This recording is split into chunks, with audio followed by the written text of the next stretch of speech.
আসসালামু আলাইকুম। আপনি কে? কোথায় যাবেন? ওয়ালাইকুম আসসালাম। আমি গোয়েন্দা রাকিব। আমি যাব ঢাকায়। ঢাকায় যাওয়ার কি কোনো বাস পাওয়া যাবে এখন? না, এখন কোনো ঢাকার বাস পাবেন না। তাহলে তো অনেক বড় সমস্যা হয়ে গেল। এই রাতে এখন কোথায় থাকবো?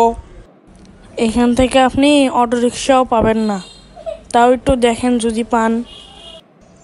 অনেক রাত হয়েছে, যাই দেখি, আর বসে থাকা যাবে না। এটা কি আপনার হরি হোটেল?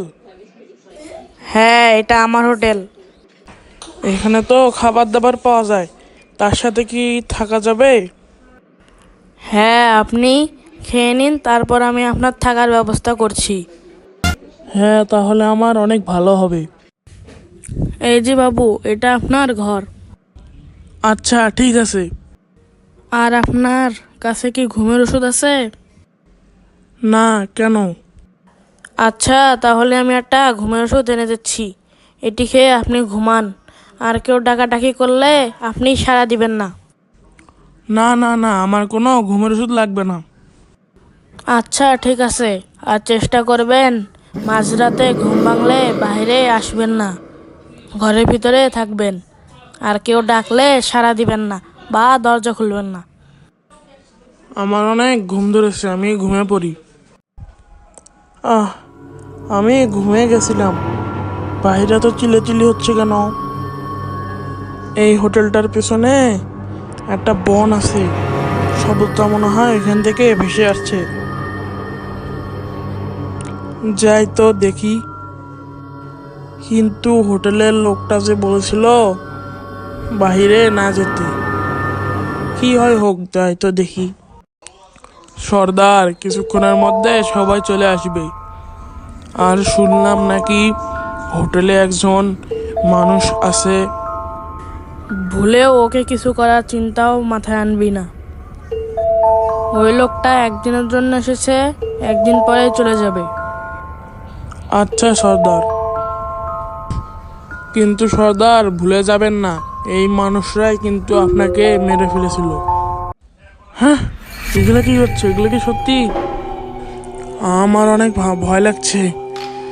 যাই, পিছন দিয়ে পালিয়ে যাই। আহ আমি অনেকক্ষণ দৌড়ালাম, তাও এই বনটা শেষ হলো না। কিরে গোয়েন্দা, এত তাড়াহুড়া কেন? কোথাও যেতে পারবি না, আমাদের পেটে যাবি তুই। আমি কিছু করি না, আমাকে ছেড়ে দাও। বাঁচাও। কি হয় হোক, চোখ বন্ধ করে দৌড় দেই। তুই কোথাও যেতে পারবি না, তোকে চারিপাশ থেকে ঘিরে ধরা হয়েছে। এবার তুই আমাদের পেটে যাবি। আমাকে ছেড়ে দাও, আমি কিছু করি নেই। বাঁচাও, আমাকে বাঁচাও। এখন আর কোনো বাঁচার উপায় নাই, আমাদের পেটেই যেতে হবে।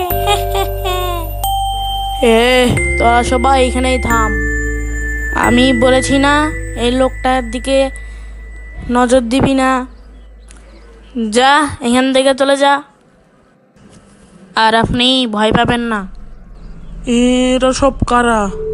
আর আপনি কে? আমি এই এলাকার বিখ্যাত রাঁধুনি ছিলাম। আমার রান্নার স্বাদের জন্য আমার পুরো হোটেল সবসময় ভর্তি থাকতো, আর অন্য হোটেলগুলো চলতো না।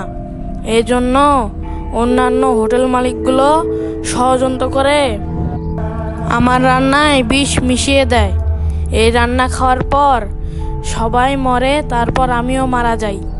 তারপর থেকে এরা ভূত হয়ে আমাকে সর্দার হিসাবে মানে। আপনি এখন চলে যান, ওরা আর আপনাকে সমস্যা করবে না। মাত্র ভোরের আলো ফুটছে, এখানে আর বেশিক্ষণ নয়। গাড়ি ধরতে পারলেই বাসায় ফিরে যাব।